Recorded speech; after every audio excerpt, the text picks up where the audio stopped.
Assalamualaikum warahmatullahi wabarakatuh. Kami dari kelompok 5 yang beranggotakan saya Najwa Latifah Hasibuan, Muhammad Alvin, dan Muhammad Budi Akbar. Pada kesempatan kali ini, kami akan menjelaskan bagaimana proyek kami dikembangkan, yaitu sistem IoT untuk pemberian pakan otomatis ikan dengan estimasi kebutuhan pakan menggunakan machine learning. Nah, latar belakang dari kami mengembangkan proyek ini, yang pertama itu karena masih banyaknya sistem budidaya ikan tradisional pada saat ini, sehingga peternak sering kesulitan menjaga kualitas air, memberi pakan tepat waktu, dan mendeteksi penyakit ikan, yang mengakibatkan banyak pakan terbuang dan pertumbuhan ikan jadi tidak maksimal. Pada saat ini juga teknologi IoT itu sangat berkembang pesat, yang memungkinkan penggunaan sensor, mikrokontroler, dan akuator untuk memantau kondisi kolam secara real-time, sehingga para peternak ikan bisa terbantu dengan adanya teknologi IoT ini. Data seperti suhu, pH, dan aktivitas ikan dikirim secara otomatis ke sistem untuk mengatur pemberian pakan dan kontrol lingkungan. Machine learning pada proyek kami ini kami gunakan untuk menganalisis data dari sensor untuk memperkirakan kebutuhan pakan ikan secara otomatis. Juga sistem akan menyesuaikan jumlah pakan sesuai perilaku dan kondisi ikan, guna untuk mencegah overfeeding dan juga underfeeding. Nah, tujuan dari proyek kami ini yaitu untuk merancang sistem pemberian pakan otomatis berbasis IoT, menerapkan machine learning untuk analisis kebutuhan pakan ikan, juga untuk mengevaluasi efisiensi sistem dari segi pakan, produktivitas, dan juga keberlanjutan. Dan metodologi penelitian yang kami gunakan ini adalah alur sistem, di mana alur sistem yang pertama itu kami akan merancang sistem IoT-nya terlebih dahulu. Setelah sistem IoT telah selesai kami rancang, kami akan membuat dataset dan melatih model machine learning-nya. Kemudian setelah itu kami akan mengintegrasikan machine learning dengan IoT. Setelah itu tahap terakhir yaitu pengujian analisis apakah proyek yang kami kembangkan dapat berjalan sesuai dengan keinginan kami di awal. Jenis penelitian yang kami gunakan untuk pengembangan proyek ini yaitu kami menggunakan pendekatan eksperimental berbasis IoT dan machine learning yang tujuannya itu untuk membuat sistem pemberian pakan ikan otomatis yang dapat menghitung kebutuhan pakan secara cerdas. Dan sistem ini itu menggabungkan perangkat keras dan perangkat lunak agar adaptif, efisien, dan bisa dikontrol jarak jauh melalui internet.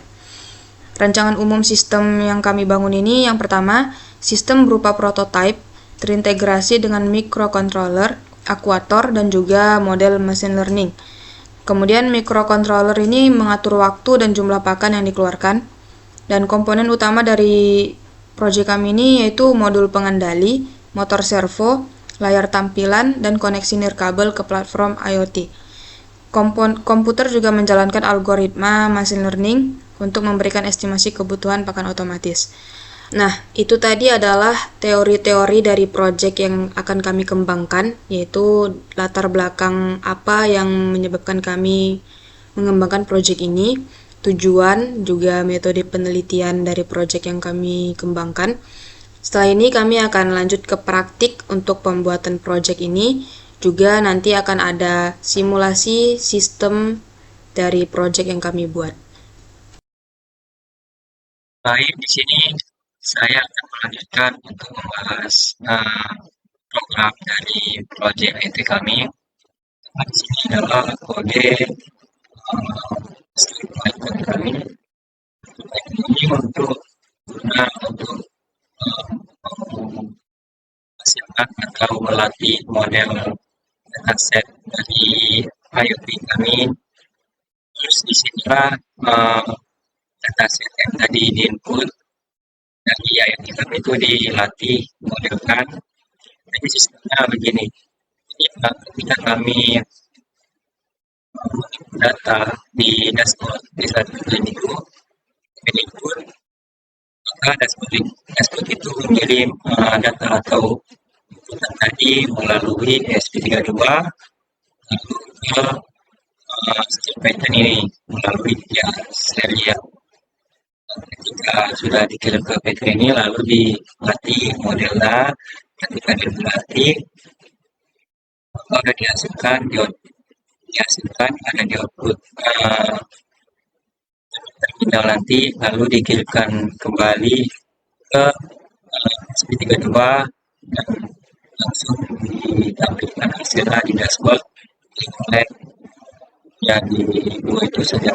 Sekarang saya akan membahas program ini secara singkat. Di sini pertama adalah kita menginput ini yang kita butuhkan. Lalu di sini adalah pembuatan data set sintetis halus. Di sini adalah ini membuat data buatan misalkan variabel jumlah ikan, umur ikan, angka serbu. Ini ada rumus. Rumus ini J kali P kali faktor yang digunakan untuk memperkirakan kebutuhan waktu lokal. Dan data ini digunakan untuk melatih model machine learning. Machine learning yang kami gunakan adalah randomize. Lalu di sini ada model machine learning. Di sini menggunakan random forest dan regression dan parameter yang diatur. Parameter yang ditentukan adalah 200, 12 dan lain-lain. Di sini model scalar disimpan dalam file PKL yang bisa digunakan secara jika sudah digunakan nanti tulisan model tersimpan dalam file ini. Nah, setelah dalam koneksi serial di sini kita menemukan kaitan ini dengan SP32 melalui port COM6 dan baterai 1500 dan memastikan koneksi dua arah berjalan dengan lancar. Di sini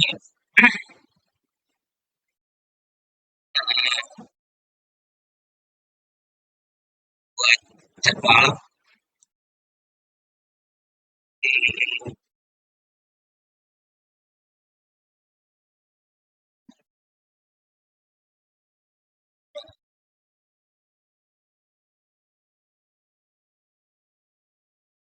di sini buat jadwal ini agar kita bisa membuat jadwal waktu sekarang nanti di dashboard atau di OLED dengan otomatis berdasarkan frekuensi perharinya. Jadi nanti misalnya kita input sudah semua input datanya, maka hasilnya adalah 3 kali frekuensi. Terus dengan waktu yang direkomendasikan di waktu berapa aja disarankan servonya dibuka atau kasih makan itu. Fungsi bukan frekuensi adalah menentukan banyaknya perputaran atau frekuensi dari rekomendasi email tadi. Lalu yang utama, jadi yang utama ini menerima data dari SP32 yang berupa jumlah ikan dan lain-lain. Ini menghitung prediksi totalnya menggunakan model random forest tadi, terus menentukan jumlah servo atau frekuensinya penjadwalan atau akan sesuai hasil machine learning. Lalu menghasil mengirimkan hasil ML tadi ke SP32. Nah, selanjutnya saya akan bahas kode Arduino ini. Ini yang pertama adalah template dashboard Gimlik saya. Nama template-nya dan ini nama token. Di sini ada beberapa library yang kami butuhkan, seperti SP32, servo, terus OLED, waktu. Dan di sini adalah ID dan password atau IP yang mau disambungkan. Lalu di sini adalah penerapan pin STA dan STL OLED dan di sini adalah konfigurasi pin yang ada di dashboard.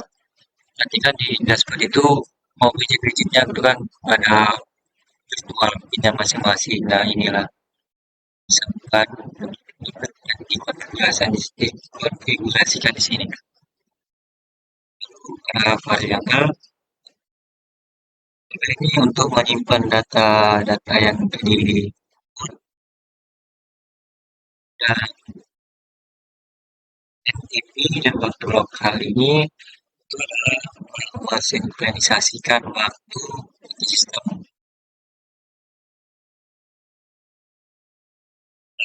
Ada timer ID di sini untuk manajemen timer system. Lalu ada tampilan OLED dinamik untuk manajemen display informasi. Jadi sistem nanti akan menampilkan pesan pesan hasil atau pesan atau apa gitu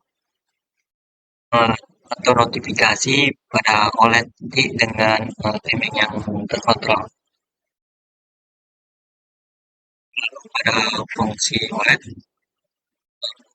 sini adalah kontrol tampilan display di OLED nanti.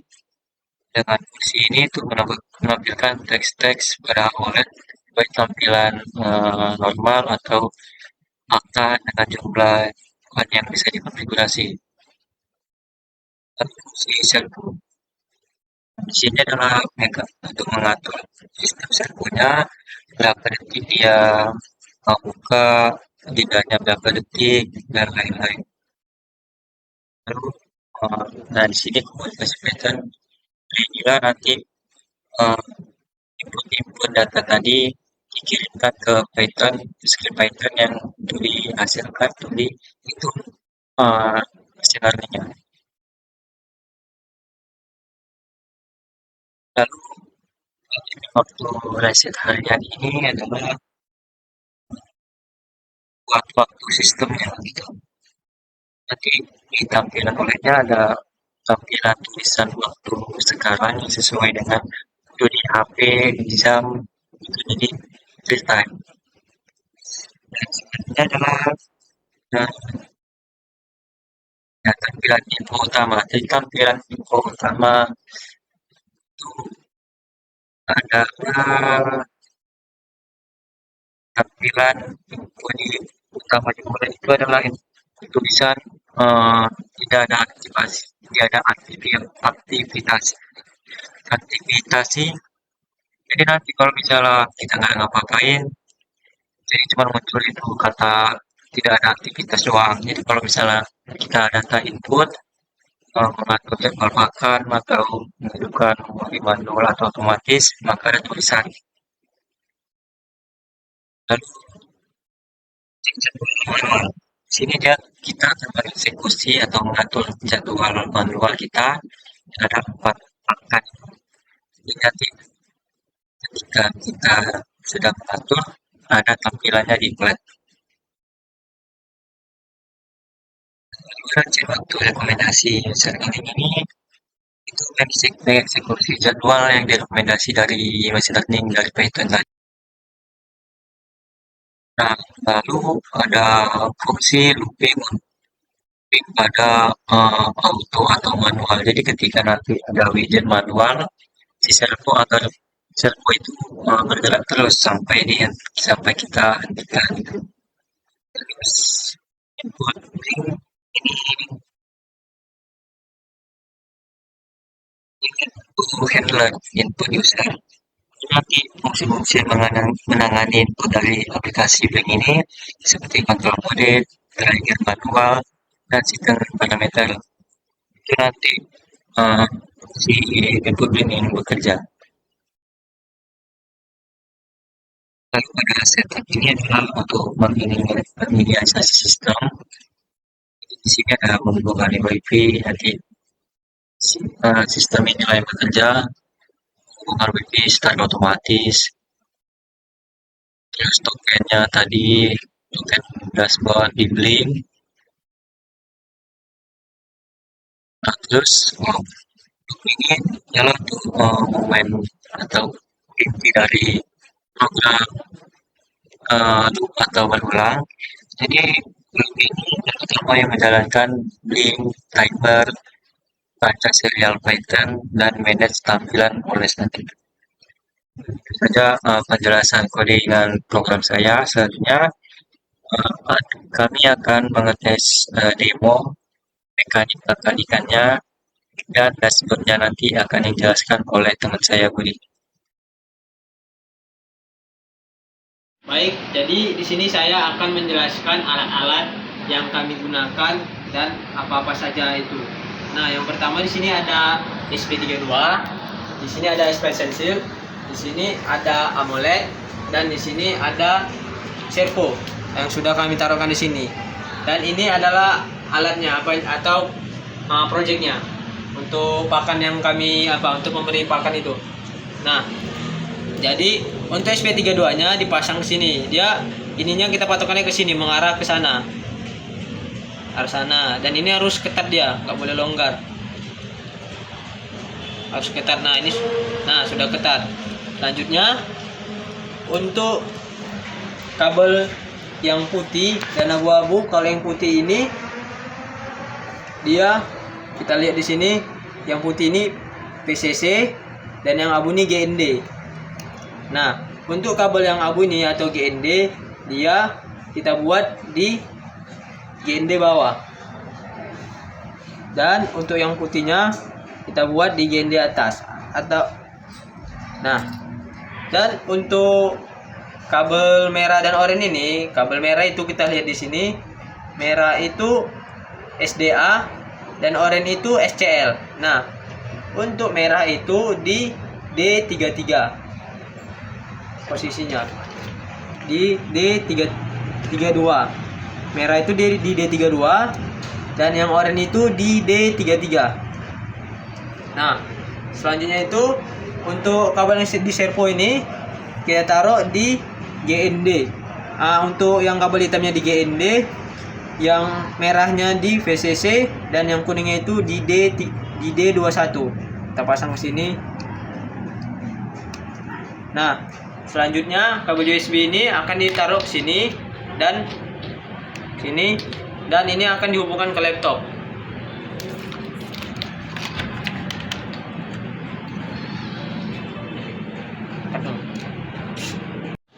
Baik, setelah program yang dijalankan di laptop, maka selanjutnya akan dilanjutkan di dashboard untuk untuk pemberian pakannya. Dan untuk fitur-fitur di dashboard ini terdapat jenis ikannya apa aja. Terus untuk umur ikannya berapa dan untuk jumlah ikannya berapa. Di sini bisa kita atur untuk jumlahnya berapa, misalnya 100 atau misalnya 50 kita buat di sini. Nah, dan untuk ininya pakan pembukaan servonya itu berapa gram. Dan ini untuk hasilnya sebanyak berapa gram. Dan ini untuk frekuensinya berapa frekuensinya. Dan untuk pemberian waktunya di sini tercatat juga. Dan di sini kami juga membuat secara manual. Nah, di sini waktunya bisa kita atur mau waktu kapan aja apa pakan itu, ikan itu dia akan diberi makan. Nah, di sini bisa kita atur mau jam 16.00, jam 17.00 atau seterusnya. Dan di sini juga kami membuat fitur mode otomatis dan mode pakan manual. Nah, untuk mode otomatis ini kalau kita aktifkan, dia akan setiap 2 detik sekali, maka di sini akan terbuka, dia akan memberi makan pakannya atau ikannya. Dan untuk mode pakan manual di sini dia akan aktif jika kita saat kapan kita inginkan. Kalau untuk mengaktifkan tinggal ditekan on aja, maka dia akan terbuka di sini atau pakannya akan dikasih makan. Nah, mari kita coba untuk yang pertama untuk mode pakan manualnya. Nah, kita coba di sini. Nah, sudah bisa. Kita coba sekali lagi. Nah, bisa. Selanjutnya kita coba juga di sini yang mode otomatisnya. Mode otomatis ini setiap 2 detik sekali, maka pakannya akan diberi makan. Kita coba, kita aktifkan sini ya.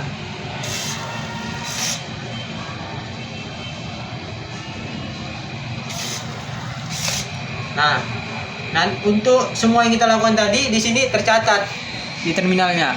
Dan juga di sini juga tercatat di AMOLED-nya. Nah, dan juga di sini juga juga tercatat yang kita jalankan tadi untuk di kode dan patternnya.